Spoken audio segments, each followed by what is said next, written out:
Bueno, ahora vamos a continuar con la segunda parte del tamaño muestral para modelos de ecuaciones estructurales y análisis factorial confirmatorio. En la primera parte habíamos visto lo que decían los autores Norman y Streiner, Brown y Yoreshkov. Con respecto a lo de Yoreshkov, por ahí no les mostré la fórmula, por ahí no quedó. Es esta de acá, es la página 171, el libro ya se lo mostré, y K es la cantidad de variables observables. Bueno, ahora vamos a ver otro autor que se llama Herr, que es muy importante, y que da esta tablita que les quiero comentar.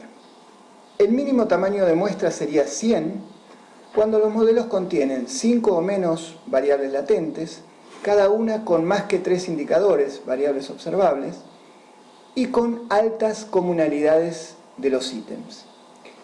Acá en este mismo libro, un poquito más arriba, dice exactamente a lo que se refiere con comunalidad. La comunalidad de cada ítem puede ser directamente calculada como el cuadrado de la carga factorial estandarizada. Esto quiere decir, por ejemplo, que si una carga factorial estandarizada es 0.7, el cuadrado sería 0.5. Entonces ahí la comunalidad sería 0.5. Entonces, mínimo tamaño de muestra de 100 para modelos que contienen 5 o menos variables latentes, cada una con más que 3 ítems y con altas cargas factoriales o altas comunalidades. Recuerden que siempre cuando hay altas comunalidades, siempre el tamaño de muestra podría ser menor, no se necesita tanto tamaño de muestra. Mínimo tamaño de muestra de 150 para modelos con 7 constructos o menos, modestas comunalidades de 0.5 y constructos no bien identificados. Esto quiere decir con menos de 3 variables observables. Mínimo tamaño de muestra de 300, modelos con 7 o menos constructos, bajas comunalidades, acá pone 0.45, y muchos constructos que tengan menos de 3 variables observadas. Y el mínimo tamaño de muestra sería 500, modelos con gran número de constructos, algunos con bajas comunalidades, y o que tengan menos que 3 ítems cada uno. También dice que además de estas características, los modelos, el tamaño de muestra debería incrementarse en las siguientes circunstancias: cuando los datos se desvían de la normalidad multivariada, cuando se trabaja con distribución asintótica libre, con método de distribución asintótica libre, esto por ejemplo para el LIRREL sería el DWLS, o que tenga una cantidad de datos perdidos que exceda el 10%. Bueno, entonces esto es lo que plantea Herr, cuya bibliografía exactamente es esta que les muestro acá. Ahora, yo también quería mostrarles otra cosa. Si me esperan un segundito. Entonces nosotros ya hemos visto de grandes autores cuáles son las fórmulas que usan para determinar el tamaño muestral necesario.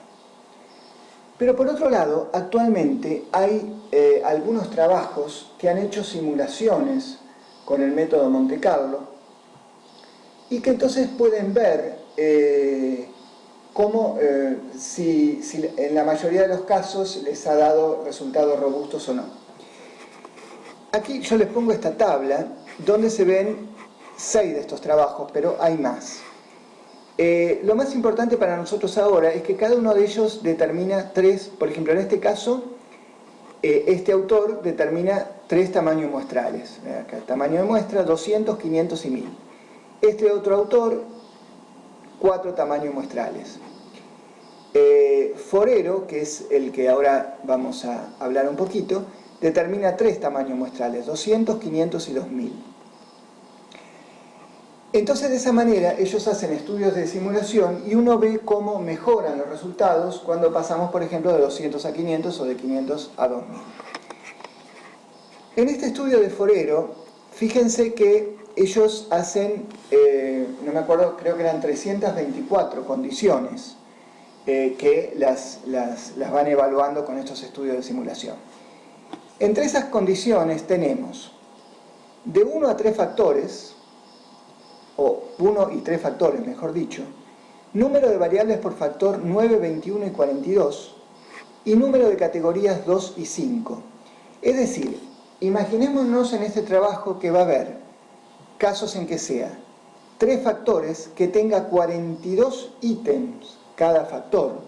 O sea, estaríamos hablando de 126 ítems en total, y que esos 126 fueran dicotómicos. O sea, les pongo este caso como una condición donde hay muchos ítems y encima dicotómicos, que se sabe que cuando los datos son dicotómicos se necesita más n. Bueno, entonces ahora quiero mostrarles este estudio de Forero.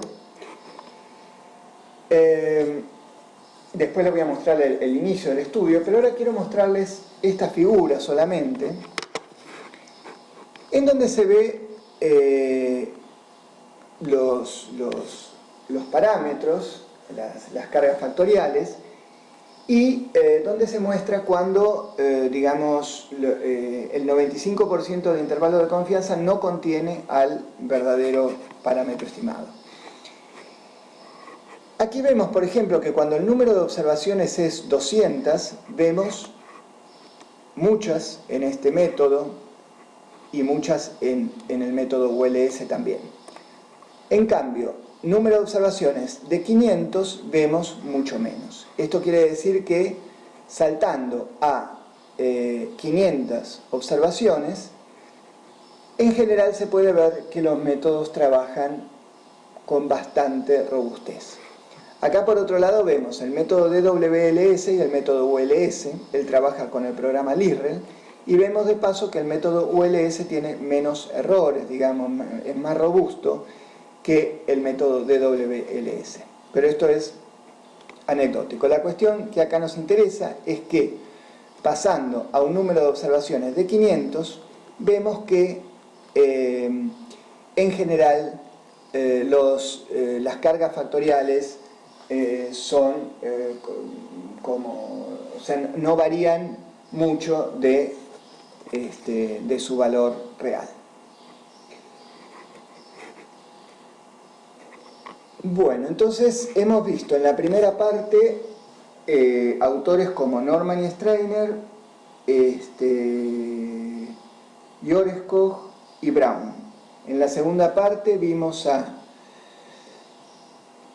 Herr, y por otro lado les hago una muestra de estos trabajos que tranquilizan un poco, sabiendo que con una cantidad de observaciones, por ejemplo de 500, 450, y podemos estar más o menos tranquilos de que estamos trabajando seguros.